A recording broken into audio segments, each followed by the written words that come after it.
Clip number 844۔ اس clip میں سورہ انبیاء کی آیت نمبر 7 سے 9 تک کی تلاوت، ترجمہ اور تفسیر قرآن صراط الجنان آپ سماعت فرمائیں گے۔ بسم اللہ الرحمن الرحیم۔ ترجمہ: اللہ کے نام سے شروع جو نہایت مہربان رحمت والا ہے۔ وما ارسلنا قبلك الا رجالا نوحی الیہم فاسألوا اہل الذکر ان کنتم لا تعلمون۔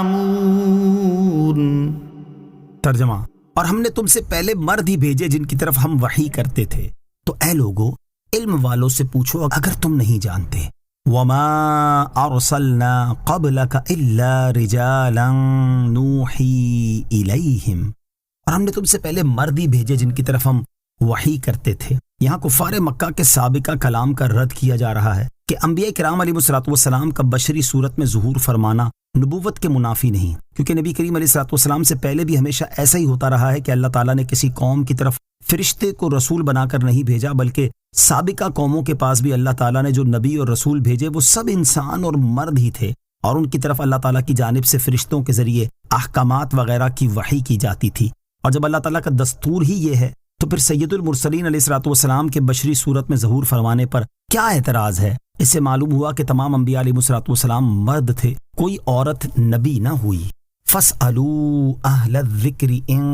کنتم لا تعلمون، تو اے لوگو علم والوں سے پوچھو اگر تم نہیں جانتے۔ آیت کے اس حصے میں کفار مکہ سے فرمایا گیا کہ اگر تمہیں گزشتہ زمانوں میں تشریف لانے والے رسولوں کے احوال معلوم نہیں تو تم اہل کتاب کے ان علماء سے پوچھ لو جنہیں ان کے احوال کا علم ہے، وہ تمہیں حقیقت حال کی خبر دیں گے۔ شرعی معلومات نہ ہونے اور نہ لینے کے نقصانات۔ اس آیت میں نہ جاننے والوں کو جاننے والے سے پوچھنے کا حکم دیا گیا، کیونکہ نا واقف کے لیے اس کے علاوہ اور کوئی چارہ ہی نہیں کہ وہ واقف سے دریافت کرے، اور جہالت کے مرض کا علاج بھی یہی ہے کہ عالم سے سوال کرے اور اس کے حکم پر عمل کرے، اور جو اپنے اس مرض کا علاج نہیں کرتا وہ دنیا و آخرت میں بہت نقصان اٹھاتا ہے۔ یہاں اس کے چند نقصانات سماعت کیجیے۔ نمبر 1، ایمان ایک ایسی اہم ترین چیز ہے جس پر بندے کی اخروی نجات کا دار و مدار ہے، اور ایمان صحیح ہونے کے لیے عقائد کا درست ہونا ضروری ہے، لہٰذا صحیح اسلامی عقائد سے متعلق معلومات ہونا لازمی ہے۔ اب جسے ان عقائد کی معلومات نہیں جن پر بندے کا ایمان درست ہونے کا مدار ہے، تو وہ اپنے گمان میں یہ سمجھ رہا ہوگا کہ میرا ایمان صحیح ہے، لیکن حقیقت اس کے برعکس بھی ہو سکتی ہے،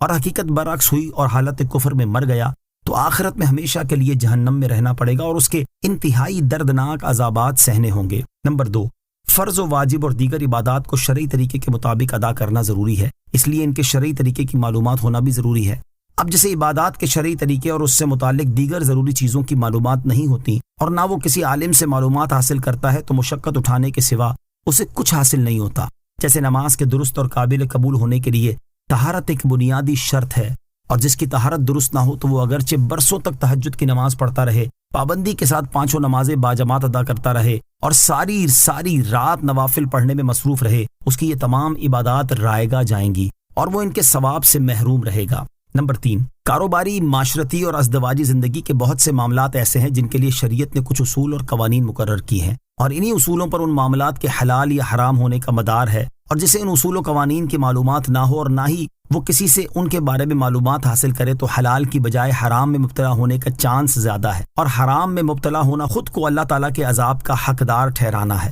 سر دست یہ 3 بنیادی اور بڑے نقصانات عرض کیے ہیں، ورنہ شرعی معلومات نہ لینے کے نقصانات کی ایک طویل فہرست ہے جسے یہاں ذکر کرنا ممکن نہیں۔ دعا ہے کہ اللہ تعالیٰ ہر مسلمان کو عقائد، عبادات، معاملات اور زندگی کے ہر شعبے میں شرعی معلومات حاصل کرنے اور اس کے مطابق عمل کرنے کی توفیق عطا فرمائے، آمین۔ وما جعلناهم جسدا لا يأكلون الطعام وما كانوا خالدين ثم صدقناهم الوعد فأنجيناهم ومن نشاء وأهلكنا المسرفين۔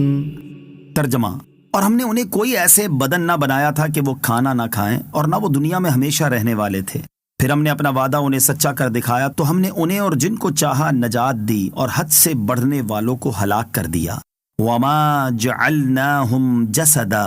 اور ہم نے انہیں خالی بدن نہ بنایا۔ کفار مکہ نے تاجدار رسالت صلی اللہ تعالی علیہ وآلہ وسلم پر ایک اعتراض یہ کیا تھا کہ ما لہذا الرسول یأکل الطعام، ترجمہ اس رسول کو کیا ہوا کہ یہ کھانا بھی کھاتا ہے؟ اور یہاں اس اعتراض کا جواب دیا گیا ہے۔ اس کا خلاصہ یہ ہے کہ اللہ تعالیٰ کا طریقہ یہی جاری ہے کہ اس نے گزشتہ زمانوں میں جتنے بھی رسول بھیجے ان کے بدن ایسے نہیں بنائے تھے جو کھانے پینے سے بے نیاز ہوں، بلکہ ان کے بدن بھی ایسے ہی بنائے تھے جنہیں کھانے پینے کی حاجت ہو۔ یوں ہی وہ دنیا میں ہمیشہ رہنے والے نہ تھے، بلکہ عمر پوری ہو جانے کے بعد ان کی بھی وفات ہوئی۔ اور جب اللہ تعالیٰ کا طریقہ ہی یہی ہے تو کفار مکہ کا رسول کریم صلی اللہ تعالیٰ علیہ وسلم کے کھانے پینے پر اعتراض کرنا محض بیجا اور فضول ہے۔ ثم صدقناہم الوعد، پھر ہم نے اپنا وعدہ انہیں سچا کر دکھایا۔ ارشاد فرمایا کہ ہم نے انبیاء کرام علیہ الصلوۃ والسلام کی طرف جو وحی کرنی تھی وہ وحی کی۔ پھر ہم نے انبیاء کرام علیہ الصلوۃ والسلام کو نجات دینے اور ان کے دشمنوں کو ہلاک کرنے کا اپنا وعدہ سچا کر دکھایا، تو ہم نے انہیں اور ان کی تصدیق